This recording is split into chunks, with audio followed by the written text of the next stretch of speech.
Hola, hola! Salut Antoine! Ça va? Ouais. Bon, excusez. Jour 43, c'est ça, hein, Antoine? Ouais, 43. Jour 43 de mon défi, faire une vidéo par jour pendant 1 an. Je m'appelle Anne-Renée, voici mon fils Antoine. Allez, oui. Et on est dans l'alimentation sans sucre, sans limite, depuis 6 ans et demi. Donc, Ouais. on est dans notre 7e année. Et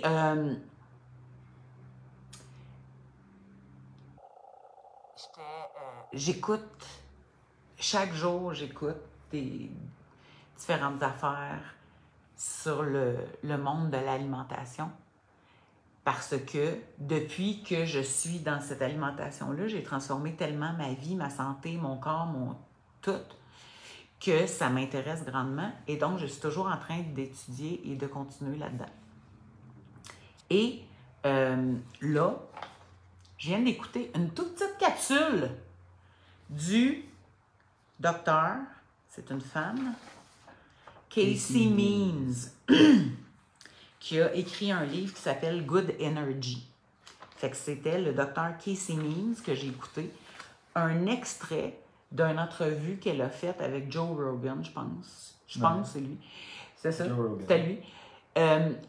Docteur Casey Means, et c'est 2 minutes, c'est un extrait.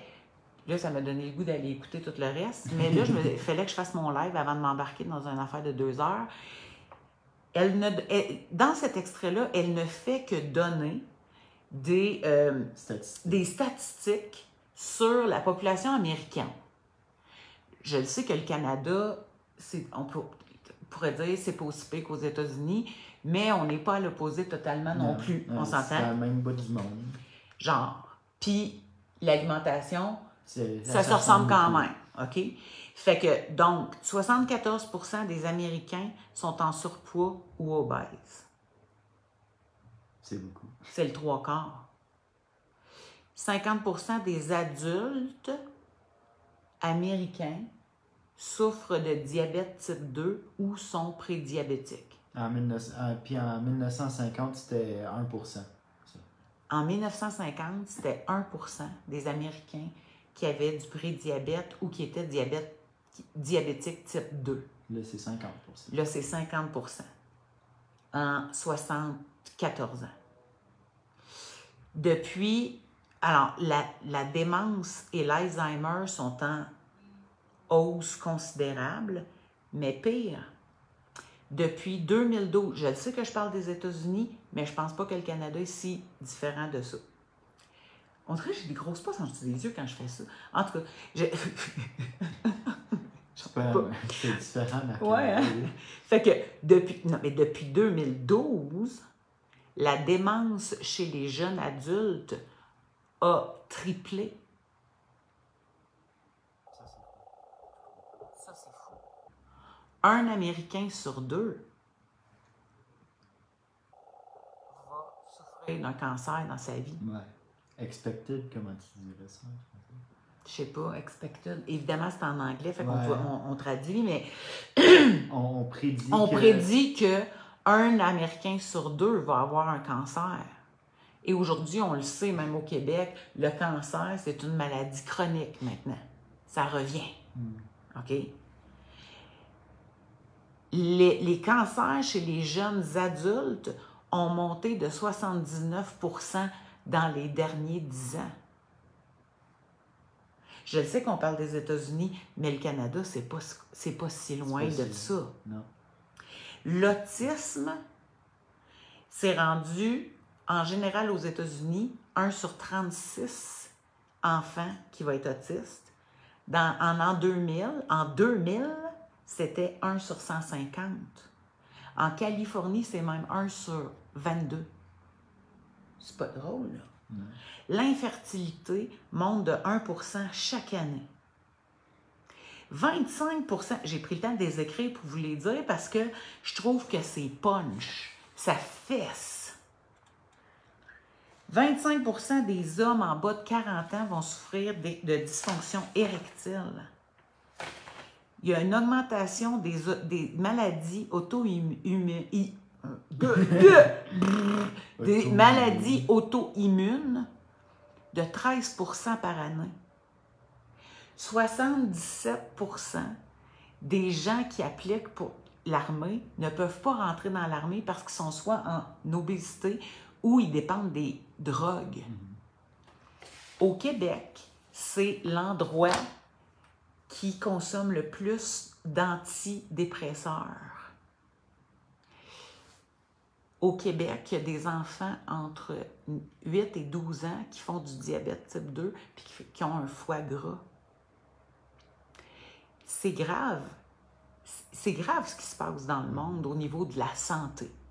Puis d'un autre côté, là, tu regardes les services de santé qui pètent de partout parce que la population est malade à ce point-là. Est-ce qu'on est obligé de faire partie des statistiques? Il y a des solutions pour ne pas faire partie des statistiques. Est-ce que tu fais partie de ceux et celles qui cherchent des solutions pour ne pas faire partie de ces statistiques-là, ou que si jamais tu en fais déjà partie des statistiques, que tu aimerais ça en sortir? Il y en a des solutions. On va vous en amener dans les prochains jours, d'ailleurs. Mais il est grand temps, de prendre ça au sérieux. Pas de dire, ben là, c'est juste les États-Unis, nous autres, on est moins pire. Là, moi, je pense pas que le monde est plus petit, que le cancer diminue, que les problèmes de cœur diminuent. Moi, je vois le contraire. Tout le monde est malade. Ouais. Tout le monde est malade. Les systèmes de santé pètent. Si tout le monde n'était pas si malade que ça, les systèmes de santé ne pèteraient pas. Tout simplement.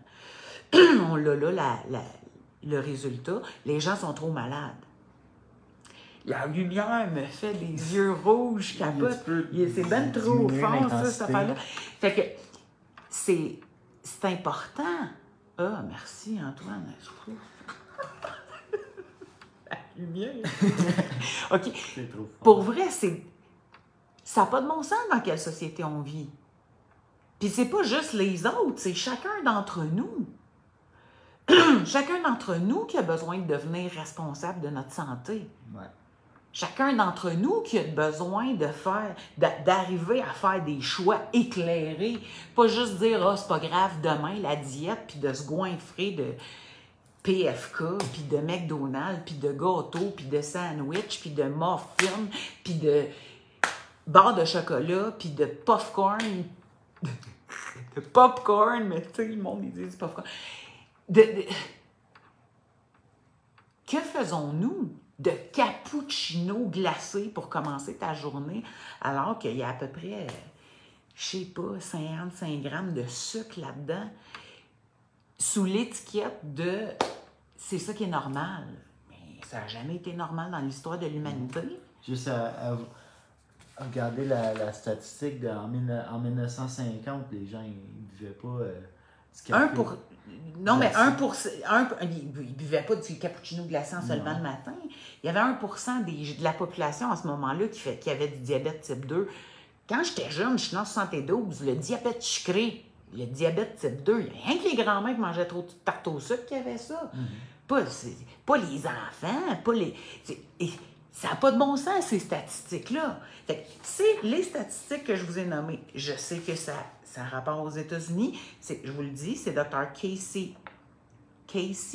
Means. C-A-S-E-Y-M-A-N-S. Qui vient co-écrire un livre qui s'appelle Good Energy, mais je n'ai pas pris le nom de l'autre médecin. J'ai écouté juste un extrait de 2 minutes. Je vais aller écouter toute la patente. Parce que c'est ça que j'étudie depuis 7 ans avec mes fils aussi, qui sont au courant. Parce que mes fils ont les diagnostics, les deux, de TDAH et autisme. Et ça a transformé nos vies. Nos vies! Nos vies! Oui. Ça a transformé leur attention, leur concentration. Aujourd'hui, mes enfants ont été ces pelules à l'école.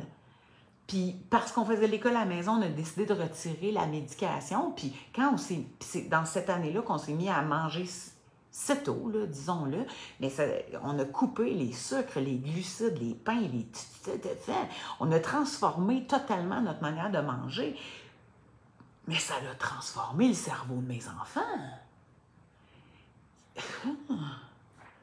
Nico qui fait de l'anxiété, il faisait de l'anxiété, il fait pas d'anxiété, cet enfant-là. Tant qu'il mange... C'est le moins anxieux de nous trois, en plus. Ah, c'est le plus calme de la gang depuis qu'on est ici. Mais tant qu'il reste dans cette ligne d'alimentation-là, sinon, même, il se met à...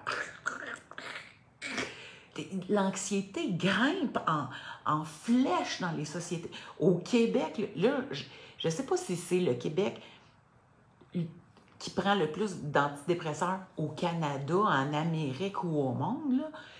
Mais même si on gagne la palme de prendre le plus d'antidépresseurs de n'importe quelle surface de la planète que c'est, il y a clairement un indice de mal-être intense. Il y a quelque chose qui ne va pas bien. Et cette médecin-là, ce qu'elle dit, c'est que tous ces problèmes de santé-là sont des problèmes de santé métabolique. J'ai l'impression que le téléphone descend et que beaucoup me descendent la tête. Fait que ce sont reliés, elle le dit. Et plus ça va, plus il y a de médecins qui le disent. Que toutes ces maladies, les cancers, la démence, l'Alzheimer, le diabète type 2, les problèmes de cœur, les problèmes de foie,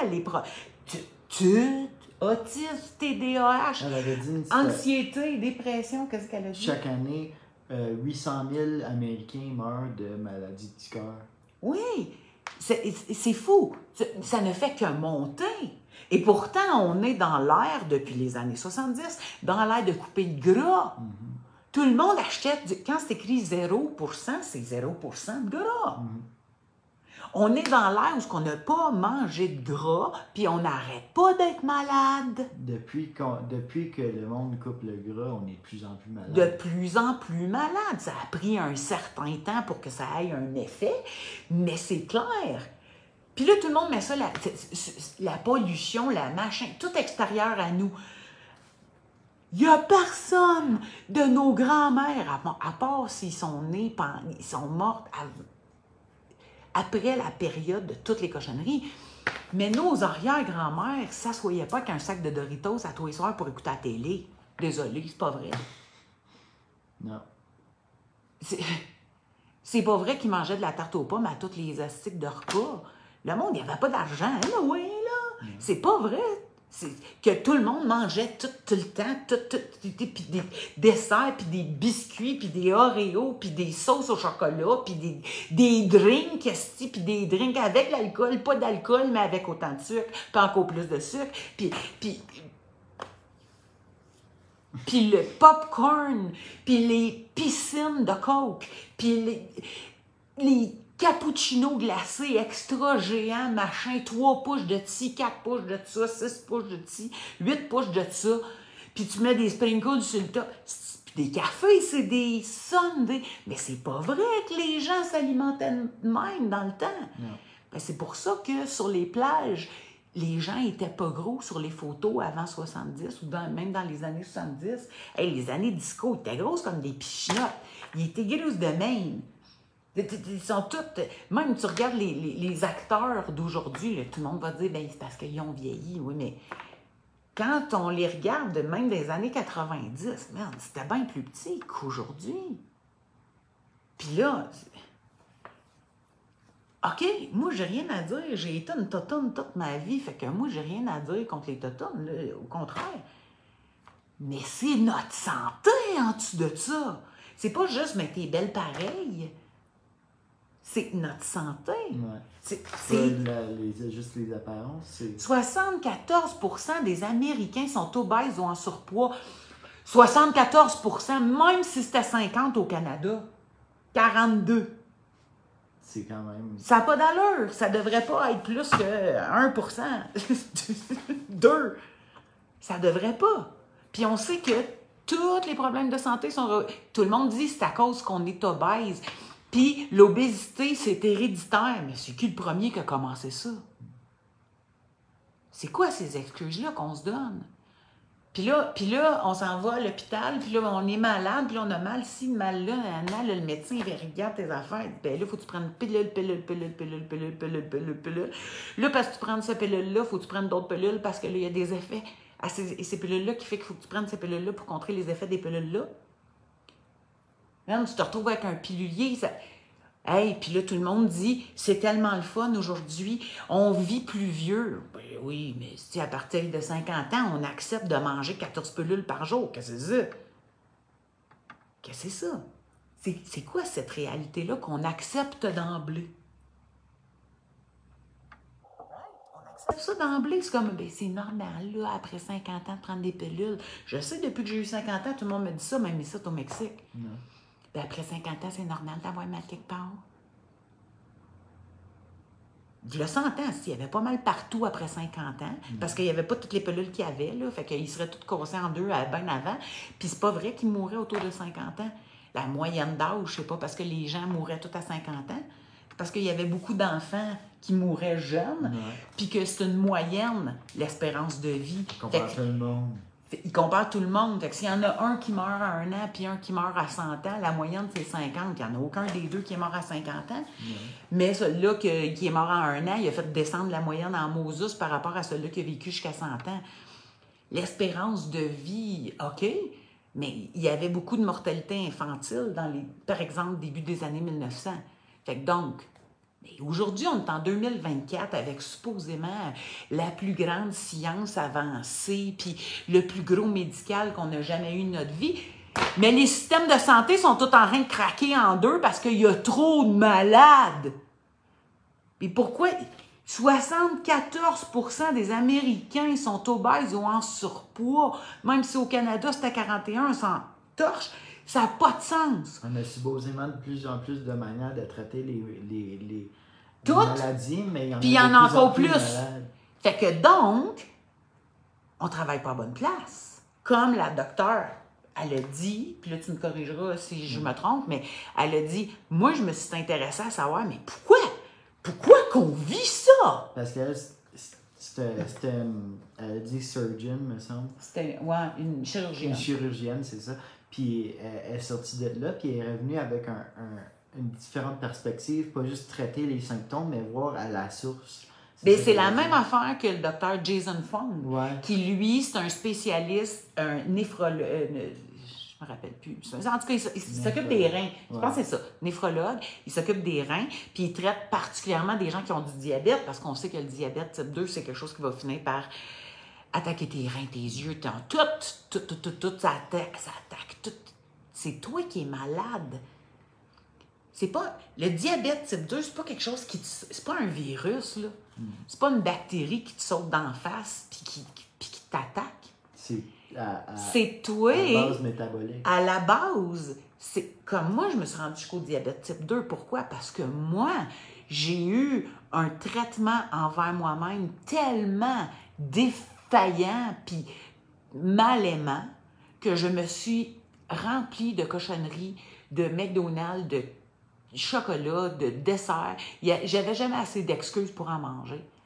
Mais je me suis rendue en obésité morbide pendant la majeure partie de ma vie, puis jusqu'au diabète type 2, cholestérol. Ce que j'ai appris depuis 2018, c'est que c'est moi qui me suis imposé ça. C'est moi qui me suis créé ça dans mon corps. Je le savais pas. Est-ce que je suis coupable de ça? Non, je suis pas coupable. Je savais pas ce que je faisais. Du moment où est-ce que je comprends ce que je fais, là, c'est une autre affaire. Mais du moment où je décide que je deviens responsable de ma santé, c'est à moi à checker ce que je mange. Pas à dire « Ah, ben je suis brisée, je manque de motivation, fait que donc je vais manger un petit peu plus de poison aujourd'hui. » Tout ça, c'est une manière de voir les choses différemment. Si tu recherches des solutions, moi j'en ai pour toi, des solutions. J'en ai trouvé pour moi, j'en ai appliqué pour moi, puis j'en fais bénéficier les gens. D'ici la fin de la semaine, on va revenir avec des solutions. Si tu as compris à quel point ça a plus de sens, ça n'a plus de sens. Un moment donné, moi, dans ma vie, j'ai compris que ça avait plus de sens que je me mette un 2 litres de Pepsi Diète dans le corps à tous les jours. Que je me mette régulièrement du fast-food dans la bouche. Un jour dans ma vie, j'ai compris que si je mettais du diesel dans mon char, il allait péter. Mon véhicule dans ma vie, là, j'ai beau être un grand esprit, là, mais mon véhicule dans ma vie, c'est mon body, c'est mon corps, c'est ma santé physique et physiologique. Du moment qu'il y a eu une cloche comme ça qui s'est faite dans ma tête, là, j'ai été capable d'appliquer des choses différemment. Je me suis offert ce dont j'avais besoin pour y arriver. J'ai pas pensé que j'étais toute puissante et que je pouvais y arriver toute seule.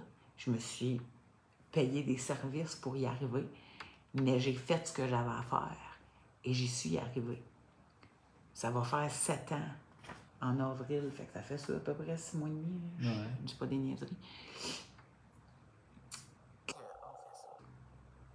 Dans les 3 dernières années, ça n'a pas été parfait, ça coche, là, mais c'était ça.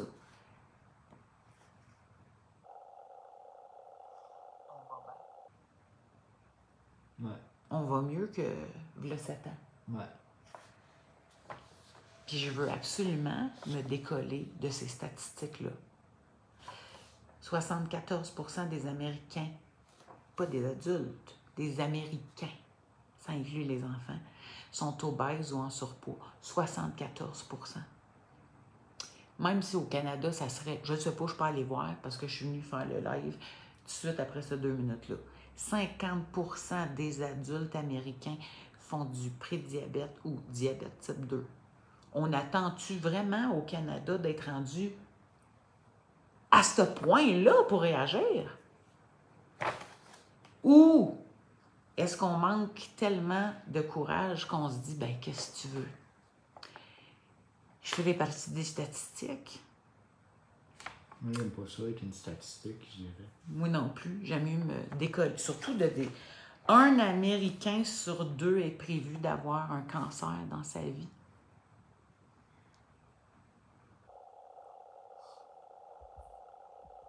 Le cancer, c'est une maladie chronique. C'est relié à la consommation de sucre. C'est ça aussi qu'elle a dit, la docteur, c'est quoi encore son nom? C'est Means. Casey Means. Elle a dit qu'une grande partie elle a découvert avec cette perspective de je vais regarder à la source, elle a compris, c'est majoritairement toutes les maladies, c'est des maladies métaboliques. Oui. Elle a dit aussi qu'elle n'a jamais étudié ça à l'école. Non, elle a décrit ça comme dysfonction métabolique. Oui, c'est ça. Ouais, la majorité des maladies, c'est de la dysfonction métabolique. Ouais. Et la dysfonction métabolique. Ce terme-là à l'école médicale. Non. Puis ils apprennent pas, c'est pas ça qu'ils apprennent à l'école. Ils apprennent comment traiter les maladies, mais pas d'où ils viennent. Genre. Exact. Fait que la médecine traite la maladie, mais pas d'où ça vient. Comment traiter d'où ça vient, genre. Ouais, c'est ça. Et de toute façon, quand on voit notre médecin, combien de médecins? Tu as déjà vu une couple de médecins dans ta vie, t'en souviens-tu? Ça fait longtemps. Ça fait très mais longtemps. moi, j'ai vu des médecins dans ma vie. Ils m'ont tout le temps regardé parce que j'étais trop grosse. Ils m'ont toujours regardé tout croche. Sauf que ils m'ont jamais demandé, mais c'est quoi ton style de vie? C'est quoi ta diète? Comment tu t'alimentes? T'es-tu stressé dans la vie? Qu'est-ce que tu vis dans ta vie? Il n'y a pas un médecin qui m'a demandé ça. Ils n'ont pas le temps. Ils ont genre 7 minutes avec moi. Ils n'ont pas le temps de me demander ça. Fait qu'ils vont aux symptômes. Fait que là, tu as des symptômes, on donne une pilule pour le symptôme. C'est correct, ça enlève le symptôme, mais est-ce que ça enlève les racines de la maladie? Non. Tant qu'on ne transforme pas. Fait qu'il faut que tu continues de prendre les pilules parce que tu ne fais pas de changement à ton mode de vie. Parce que le symptôme, il reste, tu fais juste le traiter, mais il va toujours revenir tant que tu as un symptôme, c'est quelque chose qu'on sent. Ouais.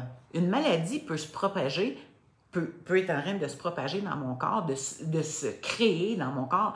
Puis j'ai aucun symptôme, là. Ouais.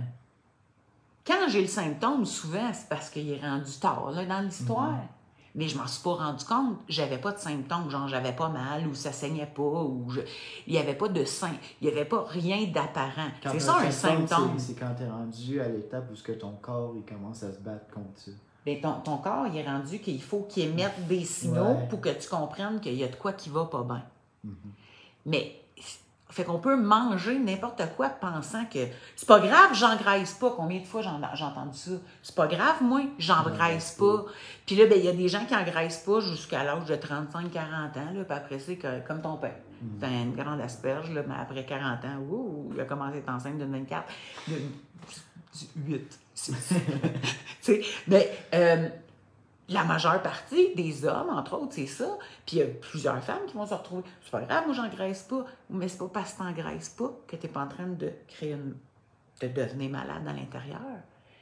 Et le syndrome métabolique, c'est justement, c'est parce que je mange, je m'en vais faire en sorte de rendre malade mes cellules. Ça commence au niveau cellulaire. Ça prend des années avant qu'on ait les symptômes. La bonne nouvelle, c'est qu'il y a des choses à faire pour renverser ça dans des moments beaucoup moins longs que ça a pris pour le tricoter. Mais encore, faut-il être patient aussi pour aller jusqu'au bout, puis pas dire juste je vais faire ça pendant 6 mois, puis après ça, je pourrais refaire ce que je faisais avant. Ça, c'est une autre histoire. C'est moins long que de le former, mais ça prend longtemps. Ça prend du temps. Si ça fait 55 ans que tu manges n'importe quoi, espère pas qu'en 6 mois, tout est réglé puis tu es comme une neuve. C'est comme, dans 6 mois, tu vas beaucoup mieux aller et tu continues de cheminer sur ce chemin-là pour toujours. C'est comme ça que tu vas voir tous les changements. Mais ça, c'est une manière de penser différente. Il faut arrêter de penser que manger de la chenoute, c'est ça la normalité. Non. Ça commence ici. Fait qu'en tout cas, c'était ça, le live d'aujourd'hui. J'en reviens pas. Je les ai écrits, là, les statistiques. J'en reviens pas que ce soit rendu là. Puis j'ai pas pris le temps d'aller tout checker les affaires au niveau du Canada, mais je sais que c'est pas si loin de tout ça. Ce que j'ai dit, c'est dans le même coin du monde. On mange à peu près ici, les mêmes affaires. Ici, c'est encore plus le diabète au Mexique. Oui, c'est effrayant. Imaginez-vous... une chance que nos ancêtres ont été faits plus forts que nous. Une chance qu'ils ont eu une meilleure santé que nous. Une chance qu'ils ont été plus débrouillards que nous. Je dirais, une chance qu'ils avaient plus d'instinct que nous. Parce qu'on est en train de former un monde hyper malade qui fait sauter ces systèmes de santé de partout dans le monde. Et tout ça, pourquoi? Parce que c'est mondial. C'est ça la pire épidémie au monde. C'est la dépendance au sucre. C'est la dépendance aux huiles raffinées et transformées. Aux huiles végétales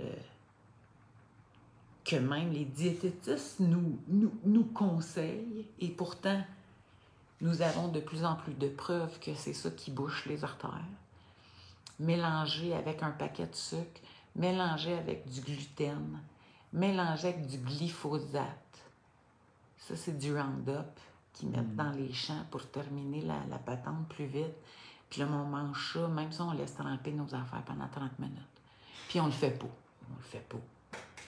Puis ceux qui le font, là, laisser tremper ses affaires 30 minutes dans le lavabo. Pas moi.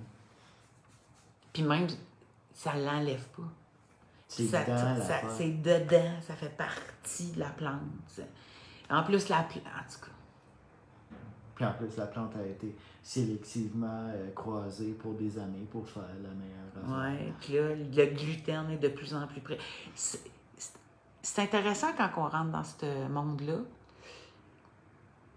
Mais maintenant, il faut prendre des décisions pour notre santé. Et maintenant, quand tu sais ça, il faut que tu agisses. Ouais. Faut agir. Il faut pas agir juste pour nous, je pense. Il faut agir aussi pour nos enfants, pour nos petits-enfants.